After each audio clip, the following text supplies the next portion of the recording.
What is up, my fellow mobile gamers? In today's video, we're talking all about gathering and how I gather millions and millions of resources a day. We're going to talk about the best gathering war maidens, the top tier ones you should be using, and the ones that you kind of should stay away from. Before we get started, make sure you guys are girls to subscribe to the channel, hit the notification bell so you don't miss a video or when we go live. And as always, hit the thumbs up button to help support the channel, just because I love you guys and girls. You guys are amazing. Happy Friday. 2 things that you can do right now, literally right now, to improve your gathering speed right off the bat.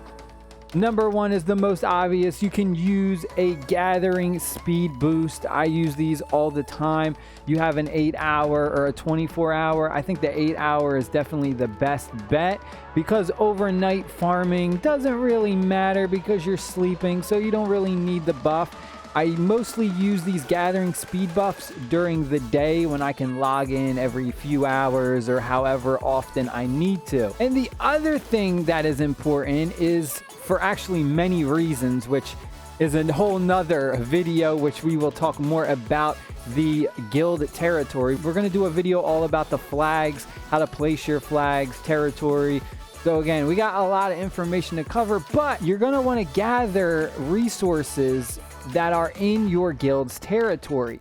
What I mean by that is, see, here is our flag. You can see the boundaries, that this is our territory, this is out of our territory. So I really want to go around and look for stuff that is inside the whatever color you want to call it, orange, red marker, and gather resources for many reasons. But specifically for this specific reason, we're going to say, when you gather within your territory, you actually gather faster than if you were to gather something that is outside of your territory. So that speeds up your progress as well. Now let's go over to the war maidens, check out which ones are good, which ones are not so good, which ones you should invest in, and we'll go over the talent builds and the skill builds as well. Our first legendary gather we have is Lubu, multi-talent, gathering, and support. Next up, we have Diao Chan for our next legendary gather. We actually only have 2 legendary gatherers.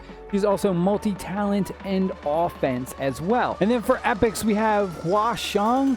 It is so hard to say these names. These names are, I can't. I'm so bad with names, and I'm trying so hard, guys. So that is our only epic we have. And then we have 3 blues and 1 uncommon as well. Now, I'm going to highly suggest that even though they are specifically legendary, I would stay away from trying to focus on upgrading the legendaries. The legendaries take a ridiculous amount of resources. In fact, I believe it's like almost half the amount of experience is needed to level up the rares as opposed to the legendaries. So that is very important. Fall in the trap of thinking because they're legendaries you need to use them and they're much better than the lower tier, because you will be dead wrong and you will just get outworked by somebody else who has a maxed out blue or even just a higher blue than a legendary that's really not leveled up and doesn't have a high star count. It's also really difficult to level up their skill as well. We have Lumang right here. We have Sun, I guess, Zenjai. 3 are absolutely amazing, and I highly suggest early game you invest in these 3. They will help you out a tremendous amount. They'll be out there gathering resources like monsters. They'll just be like, boom, boom, boom. I mean, within 45 minutes, they'll be coming back. Quick, quick, quick.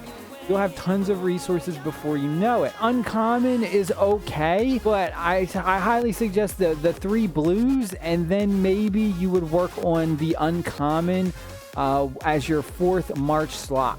So another thing that I've talked about several times in my other videos that I'm just going to mention briefly is, when you're sending out your marches for gathering, initially the game is going to put like your 2 best gatherers in the same march. You want to make sure you don't do that. You want to change your secondary. You want to keep your 3 gatherers as the main, otherwise you will not get their talent buffs.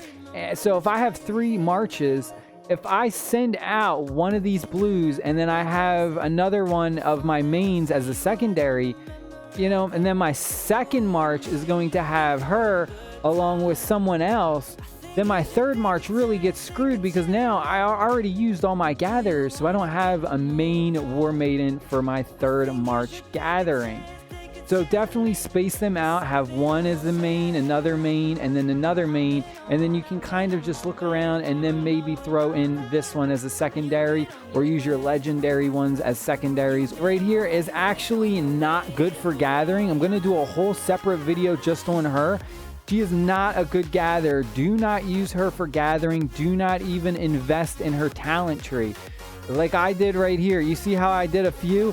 Don't do it because it is not worth it. I'm going to reset this in the video that we go over her, and I'm going to show you the correct build, but we're going to focus on support and multi-talent, mostly support, because we're actually going to use her as a secondary war maiden offensively as opposed to gathering, because she's way better offense than gathering. All right, so when it comes to your skill builds, for the most part, we've mentioned this in all of our other videos. I'll leave some links down below in the description box for all my beginner's guides, so you can check those out. I'll also leave some comments in the top right corner, so you can click on those when you're done this video and watch those as well. But for the most part, when you are building a war maiden, you want to max out their first skill before you kind of go any further.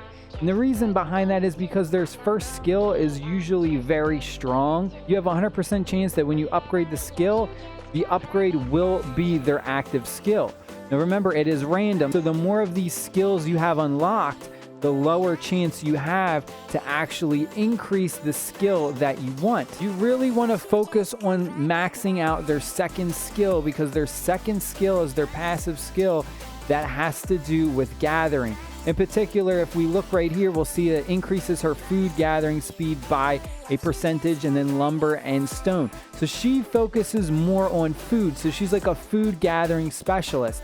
Now, if we look at Sun right here and we look at her second, increases gathering speed for all resource types. So she's well-rounded for all resource types, doesn't matter what the type of resource is.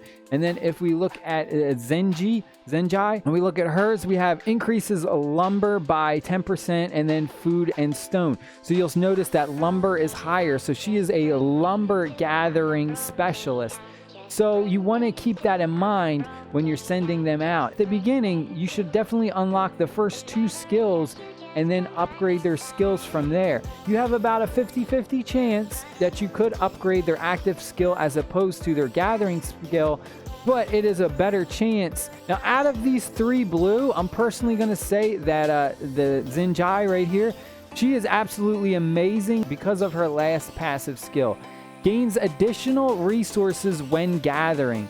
This is something you want to unlock and get this as high as possible. You want to max this out. Try and get super lucky on your upgrade skill rolls. If you can get this up, that's a tremendous help, because it's even better than gathering speed. Because basically what happens is you'll send her out, and let's say you collect 500,000 resources. Guess what? When you're done gathering that resource, you are then going to get an extra bonus of 10% whatever you gathered, which is absolutely amazing. Just having it like this number, this is a number one skill that you want maxed out on her. Highly, highly important. Now let's go over the talent builds really quick. There's two different ways, or maybe three different ways you can build your gatherers depending on your personal preference. So the first way I'm going to say is early on, you're going to be collecting a lot of stone and food. You're going to notice those are two very important factors. So early on, what you can do is you're going to take this first skill because you have to, then branch off to these two. And what you can do is you can actually max out the food gathering speed and the stone gathering speed first. And then you're going to make your way over here to our favorite ability. Your troops gain an additional 6% of resources, like we talked about in the other war maiden that has that built into her skill level. This is an absolutely amazing talent that you want. Ultimately, you want to end up here where it's leave no stone unturned, which increases your gathering speed for all resources by an amount. Once you level this up, it absolutely helps out a tremendous amount. Speed built into her passive skill, you can then just say, you know what, I'm okay with that. I really want those extra resources. So then you could go that way. That's another viable option to deal with. But I think it's the little things that you need to pay attention to that will put you above the playing field, as opposed to other players who are just going to come in here and they're just going to not pay attention. Another rule of thumb that I just want to go over that may not be completely obvious: try and gather from resources that are close to your town. Don't go and my rule of thumb is don't travel more than like 5 minutes.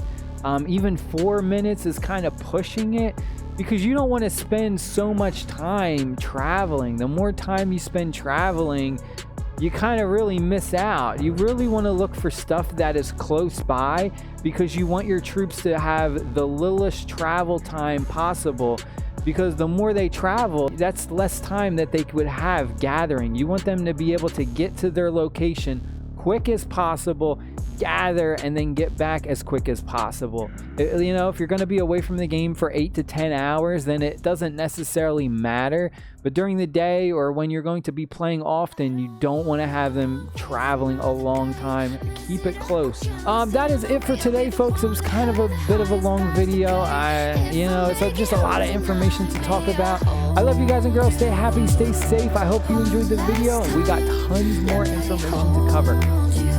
Peace.